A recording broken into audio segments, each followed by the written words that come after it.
What's up, guys? It's FaZeCast here, and this is a quick beginner's guide to the Sword of Disorder in Survivorio. We'll talk about how to get it, the drop rates, and more, so make sure to like and subscribe.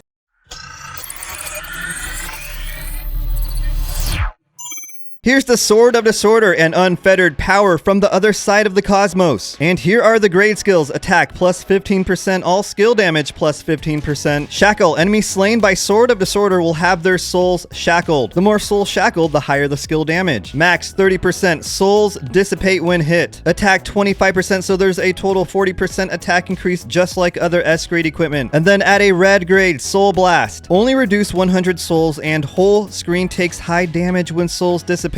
Damage is proportionate to number of souls. First of all, let's talk about how you can get the Sword of Disorder. As you see, there is currently an event where you can get the Sword of Disorder from a special Sword of Disorder supply crate here. You are guaranteed to get it every 100 opens. You can also get the Sword of Disorder from EDF supply crates and S grade supply crates. In addition, you can get it from S grade choice crates that you can find in your bag. But you might have to own the weapon first before you can find it in a crate that you previously owned before you owned the weapon, if you get what I'm trying to say. Before I owned the sword, I opened up a crate and I couldn't find it. In addition, you might be able to get the sword from different events. Some events give away S grade gear for free, and some of them make it obtainable. You can view the drop rates of each crate in the game by changing your language to something like Korean. As you see here, whenever you go to the shop, there will be an eye icon next to the crate. Tap it and you can view the drop rate of each item inside the crate. In S grade supply crates, you have a 0.12% chance to get the sword. In EDF supply crates, you have a 0.03% chance to get the sword. The best hero or survivor to use with the sword is probably your best survivor or your strongest level survivor, but a lot of players like King due to the high crit rate and high crit damage. When it comes to pets, pets like Croaky can boost your crit damage, and pets like Kerbobble can act like a skill. So it's hard to say which pet is exactly compatible with the sword, but like with King, most players like Croaky due to the crit rate and crit damage. Having a full set of S grade equipment can be optimal in a lot of situations, and your strongest equipment might be the best for you depending where you are in the game. However, there really are two endgame type of builds, so let's go over them. The first one looks like this. It's all eternal gear and then red Void Waker treads down here. And the second one looks like this as well, except we're going to replace the eternal belt with the waist sensor. The waist sensor and red Void Waker treads with the predator skill down here are very compatible with each other. When it comes to skills, the best skills you might want to use alongside the Sword of Disorder include close combat skills like the Guardian, the Brick, and the Molotov. SOD is kind of like a ranged sword, so you might need help when enemies get close. The Sword of Destruction also shares a compatible passive skill with the Boomerang, the Magnet. That's how you evolve it, with the Magnet. And the Boomerang is okay against bosses, and once you evolve it, it will be okay against mobs. In addition, passive skills like the High Power Bullet, which can increase your attack, the Ammo Thruster, which can increase your bullet speed, Energy Cube, which will decrease your cooldown, the Exo Bracer, which will increase how long the Sword of Destruction is present, and others seem to work really well with the sword. Alright guys, let's quickly go over some tips, tricks, and hacks, meaning like life hacks. Since SOD is compatible with the Magnet, you can pull biofuel and other loot towards you from a further distance, and this can help you level up, find skills, and evolve skills faster. In addition, if you are able to max out your skills during a battle, meaning able to evolve them or reach 5 stars, you can spam heals or farm coins at some point, since you can no longer choose skills and can only select ham or coins. SOD deals single target damage better than other S grade weapons, meaning it's preferable against bosses and in Ender's Echo. I did try testing it out in Ender's Echo, but RNG is so terrible, and I was really unable to conclude any test. We'll have to keep on trying. The Sword of Disorder might also be a decent AFK weapon, as it can handle mobs and bosses without movement. During battle, there will be a counter at the top that shows how many souls you have trapped, which can indicate how much your damage has increased. However, it will reset whenever you take damage. That's it for now, guys. If you have any questions or tips about the Sword of Disorder, please leave a comment below. Thanks for watching. Smash like and subscribe. I'll see you later.